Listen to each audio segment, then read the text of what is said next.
Immigration, Refugees and Citizenship Canada have done an amazing job of improving their usability of their application systems. We've seen a lot of improvements in communication as well. At the same time, we know that international students still struggle to successfully apply for certain documents and extend those documents and keep on top of all the additional burdens that come with being a temporary resident in Canada for an extended period of time.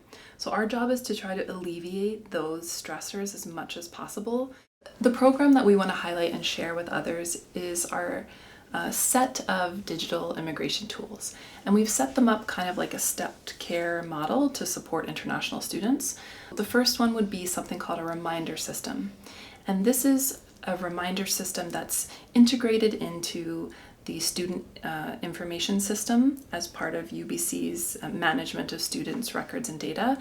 And this is an optional program that students are encouraged to participate, but it's up to them, where they can enter in the expiration dates of some of their important documents like their passport, their study permit, their health insurance, and they'll get an automatic reminder a few months before it's set to expire to encourage them to extend their document. A while ago, we used to have a handbook, and it was all the information that international students needed to know. And we converted that to a series of web pages that are tied together and called our International Student Guide. So it's over 90 individual pages that really help students understand the immigration policies that impact their studies, as well as some other information, for example, helping students understand the basics about Canadian taxes, understanding basics about health insurance, and some other resources that they would need in addition to immigration. Another tool that's integrated within the International Student Guide is our series of step-by-step application tutorials. And these are really in-depth guides to help students understand how to apply for specific documents. So for example, if a student needs to extend their study permit, we have a step-by-step guide from the very beginning how to set up your account online, all the way to how to fill out the application forms in terms of frequently asked questions, what kind of documents you would need to include, where to get those documents. And this can be quite complex because we have a wide range of students.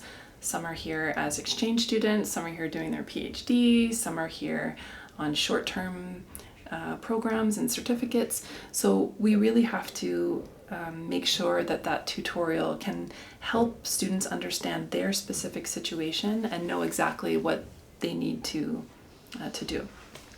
Another level of support that we offer for international students is our Canvas courses. So Canvas is an online academic management system, essentially. This is what students use when they take courses at UBC to, have online discussions or manage their readings from their professors. So students are quite familiar with Canvas, and then we utilize it to make our own courses that students can take, so they learn how to apply for a study permit. In the Canvas course, we as advisors have recorded guides on how to do things, and it's a bit more in-depth than the tutorials. So that's another step for students who maybe need something a little bit more than the tutorial, but it's accessible to them whenever they need it on their own time. They can log in day or night. It doesn't matter whether our office is open or not. They can access it anywhere in the world. So it's a quite accessible way to get really in-depth guidance for application support. We also have another Canvas course series that's for orientation courses, and that's to prepare students before they arrive, which is often when they have some extra time before they dive right into their studies. And we found that pre-arrival orientation course really useful. For the application review courses, we currently have 9 courses available. 6 of them are supposed to help students with their immigration applications, and the remaining 3 are based on helping the students get prepared for their arrival into Canada. The immigration-related courses are how to extend your study permit from inside Canada, how to apply for a TRV from inside Canada, how to submit a PGWP application from inside Canada, and 2 other courses are based on study permit application, which is generally the initial study permit application from outside of Canada.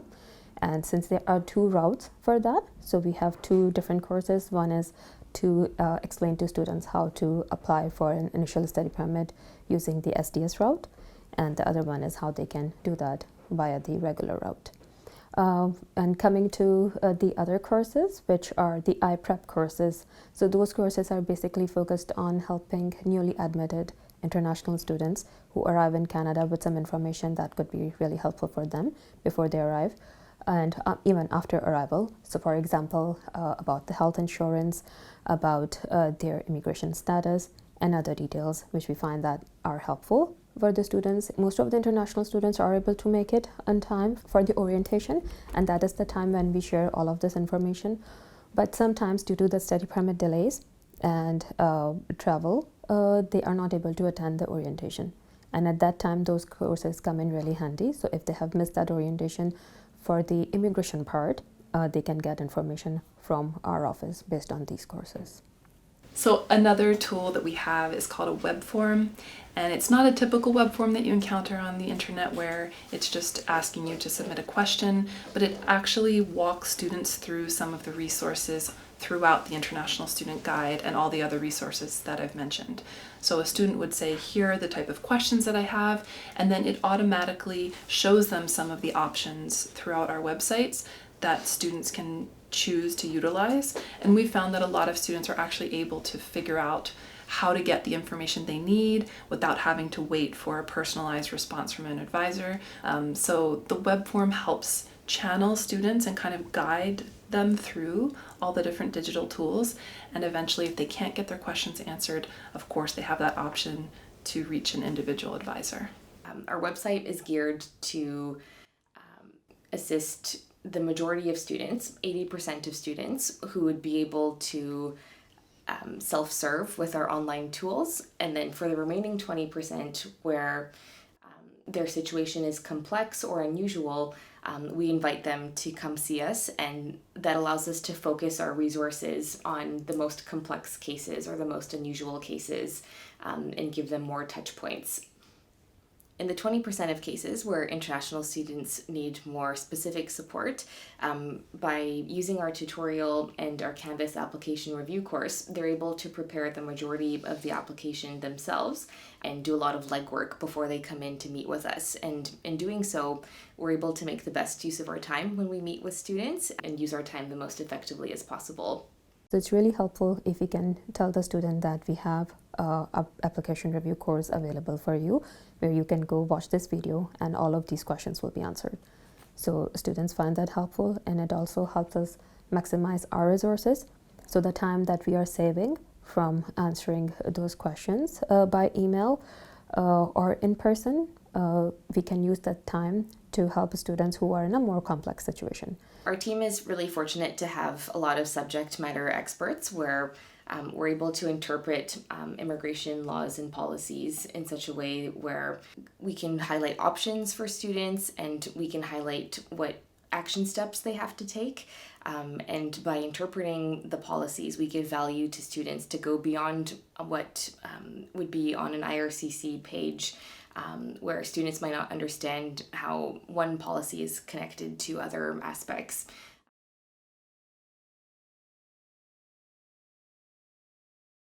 I think one of the key outcomes that we'd like to see from this program is to ensure that as many students as possible are able to maintain their legal immigration status in Canada and not have it interrupt their studies.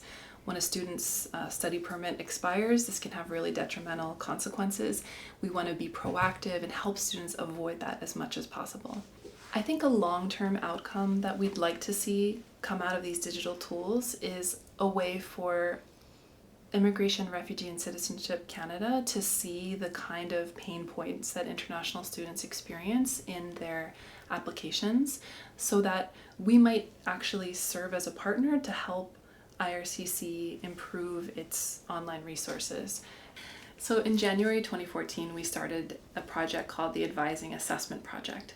We really wanted to measure what the impact of our advising was beyond just counting the number of interactions that we had. And we had 4 key questions. what is the scope and depth of our advising services? What's the impact and value of our advising services? Are we making an effective use of resources? And finally, how can we improve? So we started by making a logic model of our services in our department more generally, and then we developed an online survey tool. We collected surveys from students who had an in-person interaction as well as those who had an email interaction so that we could compare, the satisfaction and also depth of learning from those two modes of advising. And the survey tool was structured loosely around Donald Kirkpatrick's 4-level training evaluation model. So it's trying to measure 4 things: reactions, so that's what participants think and feel about the interaction; learning, which would be like increases in knowledge and skills and changes in attitude; behaviors, so knowledge, skills, and attitudes that were applied beyond the interaction; and results, which are the long-term impacts. And during the first year, when we ran the survey for the very first time, we also had focus groups. So we asked some students who had participated in the survey if they would be willing to share more in a focus group setting, and we did that so that we could add qualitative data to the quantitative data that we were getting from the survey. One thing we really wanted to get at in the advising assessment is whether advising helped students avoid preventable problems. I think this is the big challenge of how to show the significant impact that a one-time advising interaction can have. So it was really gratifying to see that the majority of students across the years would agree or strongly agree that the advising interaction prevented something bad from happening. We've had a lot of positive feedback from international students about the International Student Guide as well as our tutorials. The influence seems to expand beyond UBC students, where we have colleagues at other institutions who share that they look to our resources, as well as international students at other institutions. So we'll often get contacted by international students from other institutions in Canada or even abroad before they've come to Canada, who ask us questions because of our online tools and resources. We've also been contacted by other institutions asking if they can use our guide as the basis for their own websites and copying the same framework. We have been told by IRCC officers that they visit our website, and in the past their online tutorials were not very detailed, but they've since updated their online resources to have the same step-by-step tutorial model that we have on our website. I'm not sure if we can take credit for that, but they were able to make use of the same formatting on their website.